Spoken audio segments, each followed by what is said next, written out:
Hi, this is Emma Knows Money, and you're here with Emma Folks and superstar insurance agent Erica Ramsey of the Rose Group. Welcome. Thank you, Emma. It's E squared in here, Emma. Erica. Oh wow, E squared. Yes, we were actually. It's so E squared. We were wearing the same color, the same color shirt. So I just happened to have one of my son's All-American shirts in my car that I had to throw on. So I'm not totally cash, but didn't want us looking like the true E squared. Right, right. So Erica, why don't you tell us a little bit about you, who you are, what you do, and a little bit about the Rose Group.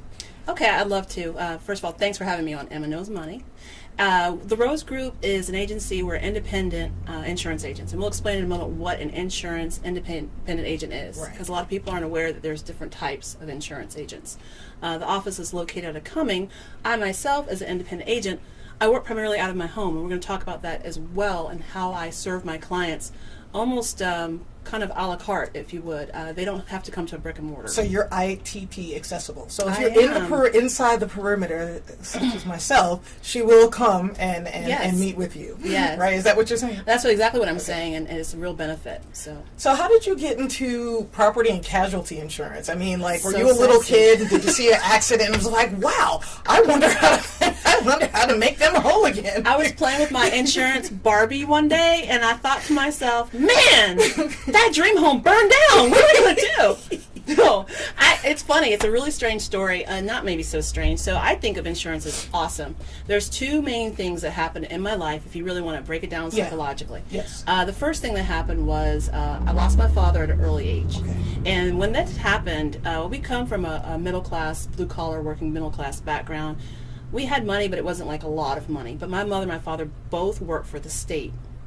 And when this happened, it came out of nowhere. There was no estate planning in place. Wow.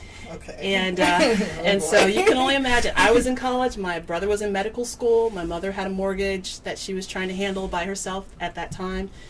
3 car payments, and it was just literally by the grace of God we found a couple of policies here and there, and also a couple of folks that helped us through the process. Okay. So that was pretty, I was in the middle of all of that, and I felt that very keenly, and it actually caused some things to happen for years to come. Okay. So, but there is a happy ending to the story, because now my mother's happily remarried, living La Vida Loca in Louisiana. Shout out to moms.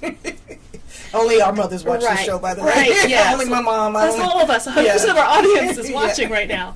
And then the other thing that happened is when I'd been an executive assistant prior to becoming an agent for about 15, 20 years. Okay. So I always helped other people. I was the right arm of any CFO, CMO, CEO, or president of a company. Okay. And my job was to keep the show running. And the last gig I worked was for an insurance agency as the right arm of the president of the insurance agency. Got it. And it started. Got it. The wheels started turning. So, you mentioned blue collar, and I really try to tell people what to look forward to in the future, because the world is changing so much. Yes. And a lot of the jobs that were there in the 20th century, as we go into the 21st century, where do you see this career fitting? Where do you see the insurance agent? How do you see that morphing and moving forward with technology and everything else? I think that there's going to be a bigger emphasis on an insurance agent or advisor, as sometimes people call themselves. Okay. And the reason being is, as technological advances happen, there's some really cool things that are happening right now that we'll talk about. Right. But as it becomes more and more tech-oriented, the human element's being lost. And then you're also not necessarily sure of how well you're being covered. So the agent is becoming more and more important, because you're going through this a la carte or transactional process with insurance. People think that you can go online, you can click a button, and now you are protected, and you're only paying got full coverage. Right, and I'm only paying XYZ dollars, and that is really, I'm going to turn that around. We're going to talk about why it shouldn't be transactional. Okay.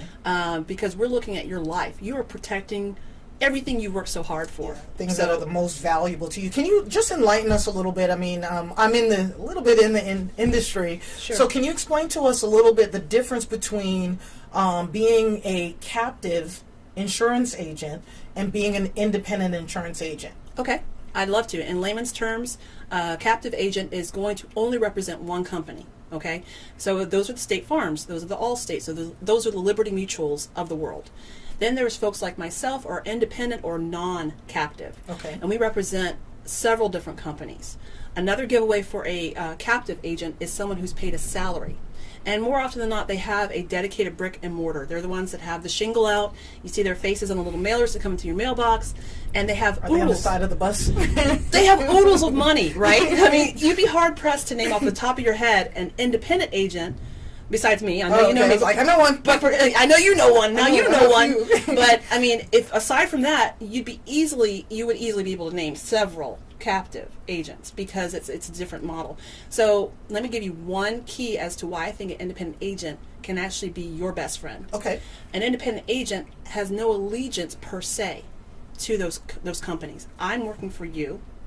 And if you come back to me and you're having a poor experience with something that's going on, maybe it's a claim that you're disputing, I have no skin in the game to try and protect that company. I'm actually going to work really, really hard to make sure that you get the answer that you're desiring. So as an independent agent, you're actually advocating for the client Yes. or your customer, Right. the end user, as opposed to advocating and trying to protect the company. if Yes, you will. and it's yeah, to be blunt, that's exactly what Okay, it is. all That's right. exactly what it is. Well, good deal. Well, when we come back, we're going to talk a little bit more about insurance. What actually is insurance? Just kind of give you an understanding of what insurance is. I don't know, Emma, and can they handle this? can they- This is Ooh, it's going to be hot.